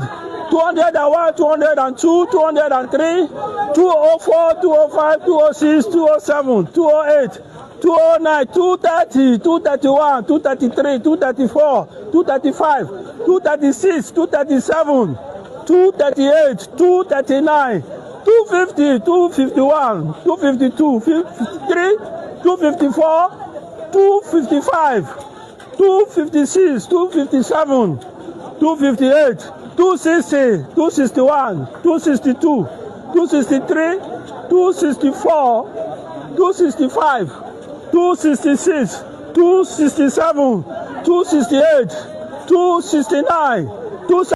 The strongest, no, survivor of the ringest. Let the best ringer win. And if my education, my exposure, my understanding of the consequences of this are right, I could tell that it is not good for our society when the processes are this bad, when the level of destruction of our systems have become this normalized, then it's something to bother. A lot of us do not understand the implications and further consequences where this is the processes that produces leadership. First and foremost, it makes the people less valued in the final equation, right? What my friends will say, the final analysis of the matter, the people become less valued because it is not the people that is actually selecting their leader at this moment. And all of this comes to bear when decisions will be made. Because there are certain elements, for example, Amechi is trusting that certain persons will make this happen. It cannot be everywhere. In several states, they are going to do permutation and say, okay, Atiku is from Adamawa, a lot of northern states are going to hold on. So which state can I penetrate?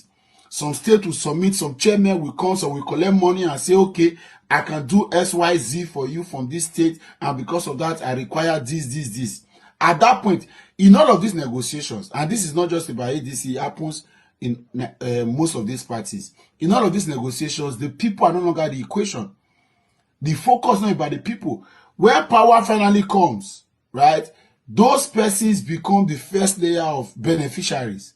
And then it moves on like that. And therefore, you see that anything comes to the people is going to be late on. And it's a dangerous precedence. If we have constantly had primaries like this, party primaries like this, and we've had this poor governance, I expect that Nigerians would know that one of the things to dealing with at the moment is to stopping processes like this, is to shaming processes like this, is to discourage processes like this. It is also to disown processes like this. The idea of looking for who can rig the most. And this is why a lot of you say Peter B is not ready. And this is not even a video about Peter B. But because he will not play politics to this level. For a man who was leaving power, I was speaking to a friend, one of social commentator last, I will tell my own comment. And I said, this Peter B self, you wala too much. How would you as a governor be leaving office as governor? Then you did not anoint your successor. Or the person you thought should be. He said, if the party that is making choices decide to say they don't want that person, then so be it. Obiano wasn't Peter Obi's choice of replacement. And of course, look at the consequences. But I say, why you go do like that? You should have, because one of the things to sustaining legacy, sustaining progress, is that at least you can detect, you know who has the heart of the people. But the man never forced his way. My guy called me and said, this Peter B brand of politics should not even be the US. It's a UK kind of politics. Make it just go UK, go play. Process very important. And until we begin to absorb ourselves for process like this, we will never move on. It's the fact. Just imagine 300, 500, and you expect to have a candidate that is direct. Is this one direct primary? We just continue to create. We every day we are waking up with new strategies to continue to put the country on the ground. It is not possible for someone to go through this process and work for the people. Go and write it down.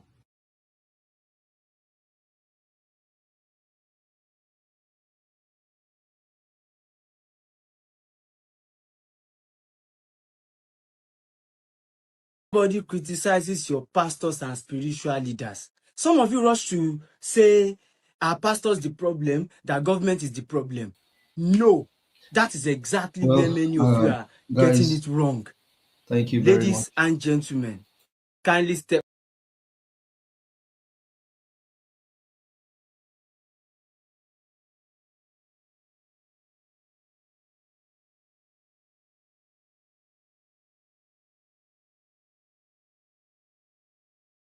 You know, there's an advice which, I've been following for a couple of months or maybe years now, and it seemed like it made sense at the time, but it doesn't make sense anymore, man. Or maybe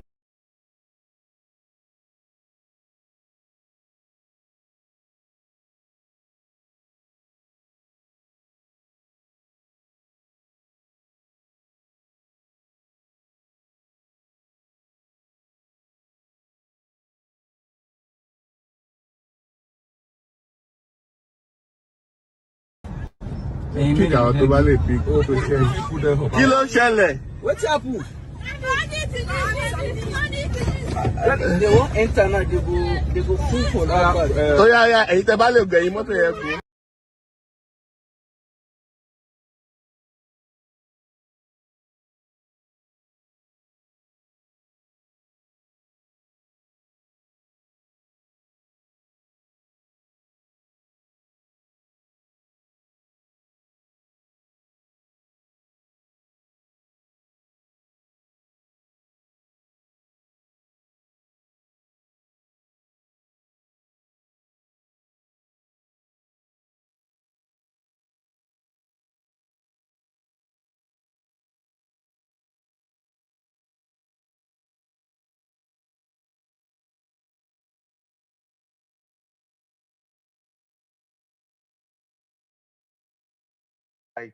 Of I think that there is a body of people, a whole group of people that feel slighted or feel or upset that I did not join the movement to the NDC. And I guess in that, a number of people felt that since I did not join them, that the ADC was going to play me out, or I will not win, or whatever ideas that they might have had. So I guess that in that vacuum, they filled that space, right? And I think that's what it was. And to correct an impression, in 2022, when I emerged as candidate, a lot of people did not really know about what we're doing in the Labour Party. Then there was no obedient movement, it was the NSAS movement, and we're building slowly. We built slowly. In this regard, there are a lot of people that are happy. There are people that thought something else happened that didn't. But ultimately, all of us, I believe, will come together and understand that our real enemy is bad governance. Our real enemy is poor policy that does not put the people first. And I intend to sell those ideas and my vision for a better Lagos. And by God's grace, Lagosians will buy into my vision and give me the opportunity to show them what good governance actually looks like. But does it bother you that some of the persons who were on your side in 2022 are no longer on your side because, according to you, they are dissatisfied with you refusing to join the NDC? And I ask this because I see you still have the Lagos Obedient on your Twitter profile. I'm not sure if it's because, you're verified and you can't easily take that off. But what are your concerns as far as the dissatisfaction among the Obedients that you failed to move with the leader of the Obedients to the NDC? Those are several packed questions. For me, let me first say what I think being an obedient is. Being an obedient is a leader that submits himself to accountability and transparency to his followers. Being an obedient is a leader that shows empathy and compassion, is a leader that is driven by maximum service to the welfare of the common man. That's what I identify that philosophy as, because it is an offshoot of the NSAS movement, which was a movement that was asking government for better welfare, better treatment of the common man, for young people not to be intimidated, for the police to be earning more. And that is what morphed into what we call the obedient movement today. So whether I'm in the NDC or the ADC, I say to people that I'm obedient because that is the philosophy that I buy into, and that's the kind of politics that I play and I value.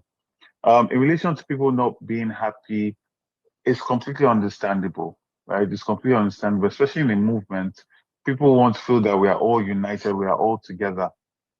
But sometimes leadership is not about making the most convenient choices. Leadership is also about learning from a process, understanding where you went wrong, building on that, understanding and making the best decisions for your state, for your constituency, to give you the best chance. I had an assignment in Lagos to build a coalition that is intergenerational. We have elders in our party, we have young people, we have middle-aged people, we have people that have been in positions of power that have networks and understand politicking. We have people that,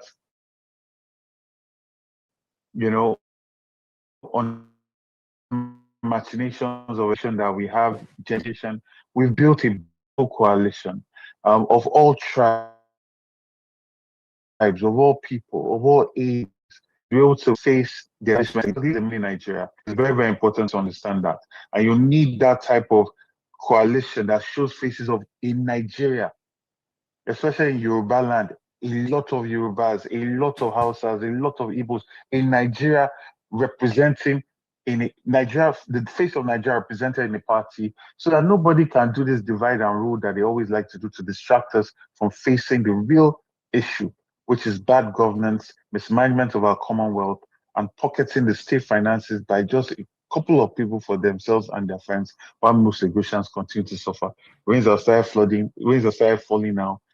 Places are being flooded again.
Sorry, guys, I have to come in here because of what I what I hear Dili Momodu saying about the primaries of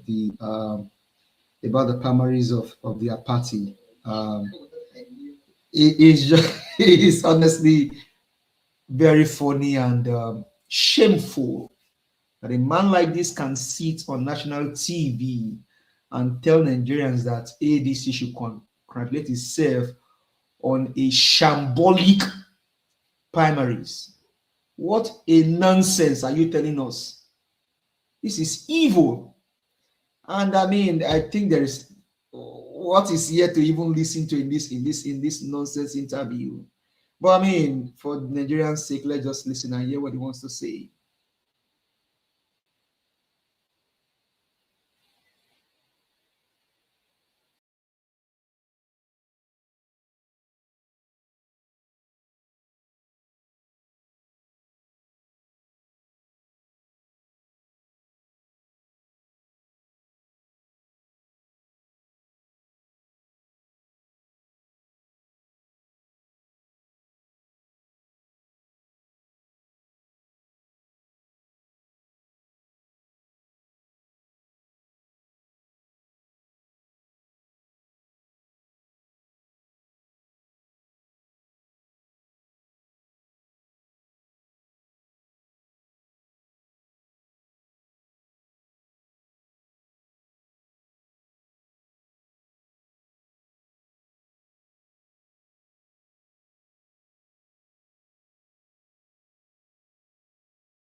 Hi guys, I will have to stop that video right there. I don't think there's anything to listen to in this video. This is just a show of hypocrisy, show of nonsense that this man is trying to speak here. With all due respect, men like this cannot be owed to any standard. They only just go anywhere the money is and anywhere the money is coming from. But Nigerians, we have a lot to do together. We see our people in the forest in the hands of kidnappers. So let's keep talking. Let's keep the fire burning. We have a country to rescue and people to save.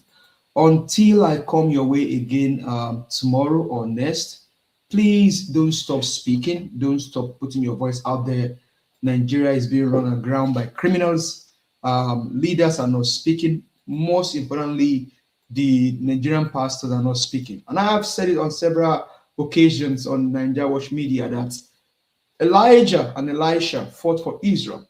They told Ahab that dogs are going to lick his blood. And that was what happened to Ahab. And so Nigerians, let's not stop speaking. Please like our channel, share, subscribe, comment, and let our videos go viral. The more it goes, the more people listen and then they come hear what we're doing here. Please tell your friends to tell your friends that we have a platform that is doing the best for Nigeria so that we can rescue our country. Until I see you again tomorrow, please don't stop talking. And happy Children's Day to the children with their families, and even the one in the forest. We'll still tell them happy Children's Day. God preserve and protect them. Let's make this world a better place for everyone. Thank you. Bye for now.